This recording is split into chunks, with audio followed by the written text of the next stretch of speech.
Alright, today you are going to learn how to create a successful action plan. Oh yes, indeed, it will be a success if you take these tips. And here we go. Number one, you need to use pencil and paper. Shock, horror to you, pencil? What the heck is that? Yeah, it's a little piece of wood, and trust me, there's lead in it, and it's going to fire. Why? Because it works. You see, if you're like me or of a certain generation, but mostly if you're alive right now and watching this video, then you've learned in school like this. This is the first way you learned. Now we need to continue to, well, do our action plans like this. It's very simple. Chuck aside all this technology and get down to the brass tacks. Take out a notepad, take out a pencil and use them. Why? Because when you're very, very young, this is the first way you began to create. And when you were the most creative, when your brain was at the most luxurious point of life, the infancy of life, when you first began to be able to use those little things called your fingers, and you were just beginning to draw and scribble, that's when those ideas, you are bursting to get things out there. If you are in a humdrum job right now, if you know you want to change, you can change. But remind yourself first of when you were most happiest, when you were most creative. And that's when you were that age. Maybe you didn't even create anything after that. Perhaps you went on and became an academic. Perhaps you went on and did loads of things in life, but you never actually saw, as they say, outside the box. But you did see outside the box prior to that when you were really, really small. And that's when you had the pencil and that's when you had the paper. So use it. Get back to that memory. Go and use those fingertips and use it well, because things, magic, creative magic, your creative magic happens when you use it from that mindset. Then what you need to do is you need to commit to reviewing the action plan, as plans may change if outside forces like a recession hit. In 2008, there was a world recession. It hit the Western world like a balloon hit the sky. It was unbelievable.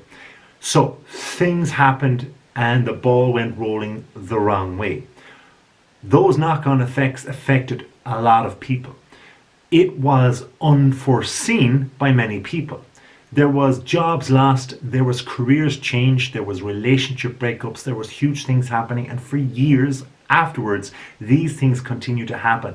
So there's a domino effect. Get ahead of the curve now before you even use that pencil and that piece of paper. What you need to do is commit to it in your own mind. You need to start saying to yourself, I'm going to use this. This is going to be my best friend. My best buddy is this pencil and this piece of paper. This is my ThinkPad. This is the thing that is going to be my lover. This is the thing that is going to guide me from here to wherever you want to go. So you need to have that. Can you have a little notepad that will fit in your pocket? By all means, but make sure every piece of clothing you have has that little pocket, which is safe, safer than a pocket for a mobile phone, because this ThinkPad is your genius. This is your creative spark. This is the one that's going to guide you. And who's going to guide you? You are going to guide you. But this is not going to have a battery that will go. It's not going to have a technical fault. It's pencil and paper. So use it. Next thing, you need to set long-term goals. Okay, you've heard all the long-term goal kind of stuff. But first, remember, no more than 3 goals. Because 3, it's the magic number. You see, 3 is, yeah, you get it. Anyway, point being is that 3 is a nice number for this. Long-term goals. Okay, let's think about it very logically here. You can have aspects of your life, such as, what do we do every day? We got to work. Why? Because we got to feed ourselves, and while we're thinking about making our millions, we got to still get by. We got to pay rent, or we got to get some food on the table, or we got to scrub a dub, so we need some leather gloves, we need to get some soaps or whatever, so we need a little bit of cash coming in. So with that, that's one need, that's one aspect of life. That's number 1 of 3. Number 2 of 3 is we have another basic need. What is that? Well, we need to be able to have somebody around us. So we might be looking for a partner or have a partner. So, or we might actually have a child. So the point being is that we have an other person. we have that other person in life. So we need to have some form of time to give them. So that means that is number 2 of our goals. We have to set aside perhaps 2 for that person or that other part of us. Then we have, look, downtime, okay? Not to mention health, not to mention wealth, not to mention long-term others. So 3 is a good 9 to 5 being your work, and then other time with your beloved, or a couple of hours on diet, etc. Basically 3. Let's just go for 3 long-term goals. If you can crack the nut with 3 of them, you're doing well. You'll be able to do 4, 5, and 6 long-term for different aspects of your life. But let's go for 3. Let's be attainable here. Once we get to 3 then, these are going to be your goals and you are going to attain them. Again, like committing to the actual pen and paper and actually knowing that you're going to commit to this review of your action plan now and then you are going to decide on 3 and stick with those 3 long-term goals. So as I said, if they're business goals, if they're fitness goals or diet, that'll do for now. We can have long-term goals 4 and 5 and so on after this. The next thing we need to do then is we need to look at these 3 long-term goals, and from these long-term goals you then set no more than 5 short-term goals. Why no more than 5? Because, well, 4 is a little bit more than 3 and 5 is just about right. Plus we can add it up pretty easily in our head because we need a checklist mentally as well as we're doing it throughout the day. If one of your short-term goals, for example, is to do something early on and work 9 to 12 and you're really super busy, you're not going to be able to take out your little ThinkPad and just jot down what you're doing. Perhaps you're not even able or allowed to do it in work. So you need to be able to mentally just say, okay, I've hit that short-term goal from 9 to 12 today. Here comes lunchtime at 1 or whatever, and you're lunching, you're chilling out, you're relaxing. Then second half of the day is just like your torpedo, it's going nuts. So you need to be able to hit that other perhaps second goal of the day, and then after 5, 6, 7 you have another goal, and with that perhaps then you can take out your little pad and you can jot down whether you hit that goal or not. But the point being is that there are going to be times during the day where we're going to be rushed. If we have a small child or if we have a demanding adult in our lives, whatever it is, those people can pressurize us and suddenly we can, just miss out on things. And if we're missing out on our short-term goals, we're then going to miss out on the long-term goal by the time we want and the target we have set ourselves in the first place. So what we need to do then is we need to break it down. So 3 is our long-term goal, 5 then is a short-term goal. Make it attainable because we need to hit these targets. That is all too consuming for us. So we need to do it. We need to do it. 3 and 5 is fine for now. Next thing you need to do then is you need to reward yourself. Oh yes, I like this one. So reward yourself for each short-term goal and, believe it or not, each long-term goal. Now think of a puppy. You know what? Think of a lovely little puppy. The puppy, did you say the puppy, where is he? Where's she? It's a dog. Oh no, there's none here. Don't worry. There's nobody going to jump into the screen. Point being though, how would you like that puppy to be when it becomes a big dog? Would you like to poop in your apartment? Would you like it to maybe be able to wag its tail and go outside when it wants to go for a pee? Which way do you want to have that puppy?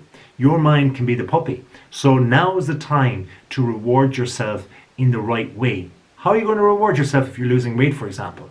Are you going to give yourself a big chocolate cake?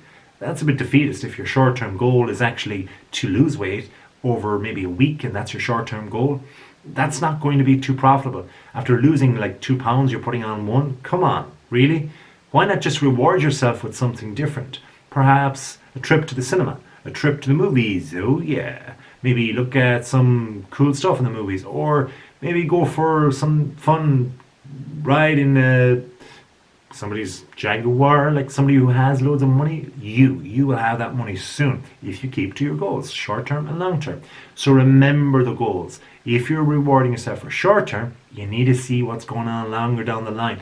If you're close, if you got 2 out of 3 of those, long-term goals already, and you're going to hit 4 out of 5 of those short terms to get that third one, you don't want to be giving yourself that chocolate cake. You want to make sure that you never eat cake again at this stage, because this is what we want to change, is a long-term behavior. So as we're getting along now, we're thinking of the next one. You stick to the plan, you see. This is what we do here. You stick to the plan unless it becomes impractical. So what I mean by that is that If, for example, the second tip above, which we were talking about, like to commit to reviewing the action plan, once you stick to that plan, unless it becomes impractical, is that you are now like something, well, when I say impractical, I'm talking about like something that's like as big as uncontrollable, like economic disaster, like 2008, like I mentioned. If something like that happens, okay, you need to shuffle the cards around a little bit and review your plan slightly.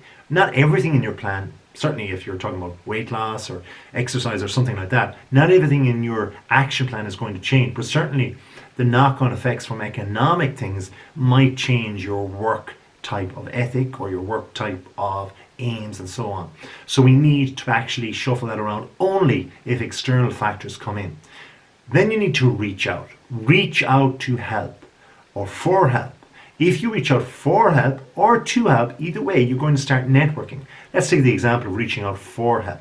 By reaching out for help from those that know, you're avoiding it going alone. Why is that good? Because there are always someone else around, maybe not just in your immediate geographical location, but there's somebody around that actually has a need like you have.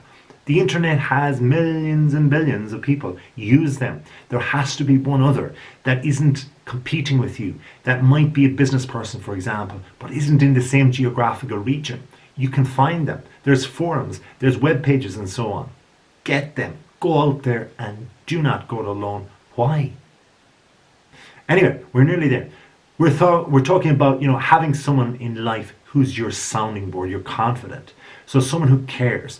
And with that, I'm talking about, this is kind of like similar to not going it alone. When I say not going it alone, you're talking about branching out and, getting to reach out to someone for help. That might be a business helper, but then I'm talking about the other part, the emotional help. Somebody that could be your sounding board. It could be a parent, it could be a partner, somebody that's not like interested in your business, not interested whatsoever, but they're interested in how you feel within the pressures that are given out of the business and are put towards you, and how they're probably, wearing you down over time, even if you're trying for that long-term goal. So you need to have that sounding board. The second last one then is to believe that it will happen. This action plan, you are accountable to it. You are the actual scrutinizer of this. You are the actual person that is the dictator, that writes the first page, that goes to the last page of that notepad and actually dictates how it is going to be created. You are the god of this book. It's up to you. So believe it will happen. Why not just hit the ground running the first page till the last page, throughout all those pages, and make it an improvement page by page, word by word, number by number, picture by picture, and go with the flow of positivity. And that brings us to number 10. So remember, it is an action plan and you are action man or action lady. Interesting. But basically, if you're about sitting around and waiting for others to do it, well, you must continually just take action. Take action. Get out there and just do it. I remember Nike said that once. Anyway, there you go. Then there is your 10 steps. So please subscribe below, and remember, then you can have your great action plan. And there's more coming if you comment below. Thank you if you have subscribed, and until next time, have a wonderful day.